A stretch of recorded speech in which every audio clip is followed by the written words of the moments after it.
जम्मू काश्मीरच्या पहलगाममध्ये दहशतवादी हल्ल्यात 26 जणांचा मृत्यू झाला। यावेळी दहशतवाद्यांनी धर्मविचारक हिंदूंना टार्गेट केल्याचं उघड झालंय आणि त्यामुळे आता हिंदूंनी दुकानदाराचा धर्म बघूनच खरेदी करावी असं आवाहन मंत्री नितेश राणे यांनी केलंय। तर धुळ्याचे भाजपा आमदार अनुप अग्रवालांनी राणेंना पाठिंबा दिलाय। बघूया।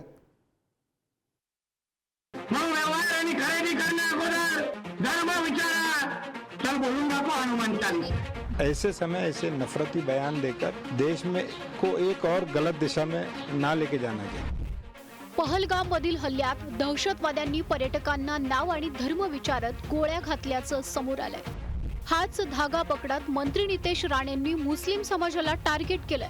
आता हिंदूंनीही दुकानदाराचा धर्म बघूनच खरेदी करावी, त्यांनाही हनुमान चालीसा वाचायला लावा असं राणेंनी म्हटलंय। मात्र नितेश राणेंच्या भूमिकेला भाजपच्या अल्पसंख्याक आयोगाचे अध्यक्ष प्यारे खान यांनी विरोध केलाय।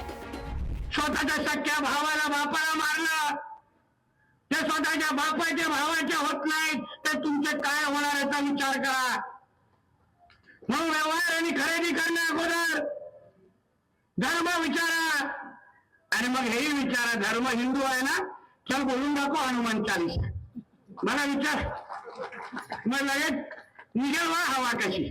देखिए, नितेश राणे जो है आदतन इस तरीके के नफरती बयान देते रहते हैं, उनकी बात को मेरे हिसाब से सीरियस नहीं लेना चाहिए। तो आज पूरा का पूरा जो मुसलमान है देश के प्रधानमंत्री के साथ खड़ा है। ये पहली बार अगर देखें तो ऐसा हुआ है। वहाँ जो काम करने वाले थे, आज किसका रोजी रोजगार छीना है? वहाँ तो मैक्सिमम रहने वाले कश्मीर में मुसलमान ही हैं जिनका लॉस हुआ है। आज उनको कितनी तकलीफ हुई, तो समस्त मुस्लिम समाज इसकी कड़ी निंदा कर रहे। तो ऐसे समय ऐसे नफरती बयान देकर देश में को एक और गलत दिशा में ना लेके जाना चाहिए। गेल्या 3 वर्षांपासून नितेश राणे सातत्यानं गरळ ओकण्याचं काम करतात। स्वतःला हिंदूंचे गब्बर समजणाऱ्या नितेश राणेंनी मुस्लिम समाजाविरोधात वादग्रस्त वक्तव्यांची मालिकाच सुरू ठेवली आहे। मंत्रिपदी वर्णी लागल्यानंतरही त्यांनी आपल्या भूमिकेत बदल केलेला नाहीये।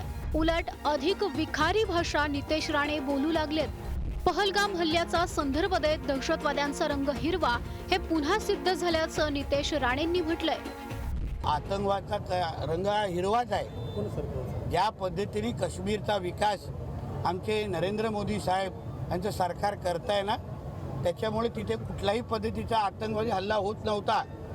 पण शेवटी गोळ्या कोणाला झाडला गेला जे निष्पाक होते, ज्यांना कुठल्याही राजकारणाशी कशाशी काही संबंध नाही, आणि आम्ही जे कोण धर्माचं राजकारण करतायत ना, तेच हे गंगा जमुना तहजीबवाले आहेत। शेवटी ॲक्शन टू रिॲक्शन येणार। आतंकवादाला, दहशतवादाला आणि गुंडागर्दीला कुठलाही धर्म नसतो, कुठलाही रंग नसतो। ते केवळ गुन्हेगार असतात, अतिरेकी असतात। हे यापूर्वी भारतात आणि जगात हे स्थापित झालेलं आहे। आणि येणाऱ्या काळात जो पांढरा रंग आहे, शांततेचा रंग आहे, तो भारताच्या सहिष्णुतेचा जो रंग आहे, त्याचाच अनुयाय सर्व भारतीयांनी करावा असा हा प्रसंग आहे। हिंदूंनीही दुकानदाराचा धर्म बघूनच खरेदी करावी, नितेश राणेंच्या या भूमिकेला धुळ्याचे भाजपा आमदार अनुप अग्रवालांनी पाठिंबा दिलाय। यापुढे मुस्लिमांकडून कोणतीही वस्तू खरेदी करणार नाही, याची सुरुवात माझ्या मतदारसंघातून करणार असल्याचं आमदार अग्रवाल यांनी बोलून दाखवलंय। धर्म बघून आपल्या घरात त्यांना बोलवा, काही काम असेल तर आता त्यांच्याकडनं कुठलीच वस्तू खरेदी करायची नाही। जेवढं माझ्या हातात आहे तेवढं मी लोकप्रतिनिधी म्हणून उद्यापासून त्यांच्या मागे लागेलच, सोडणार नाही। कारण की असं नीच कृत्य करणाऱ्यांना कुठलीच माफी नाही, आणि या पाकिस्तानी दहशतवादाला या भारतात कुठला थारा देणार नाही। परंतु ही सुरुवात कुठून तरी करावी लागेल, आणि ही सुरुवात मी माझ्या मतदारसंघ धुळ्यातून करणार आहे।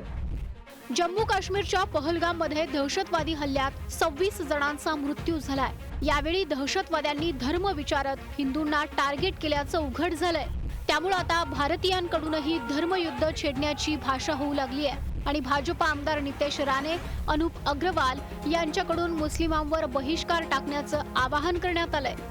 ब्युरो रिपोर्ट, पुढारी न्यूज।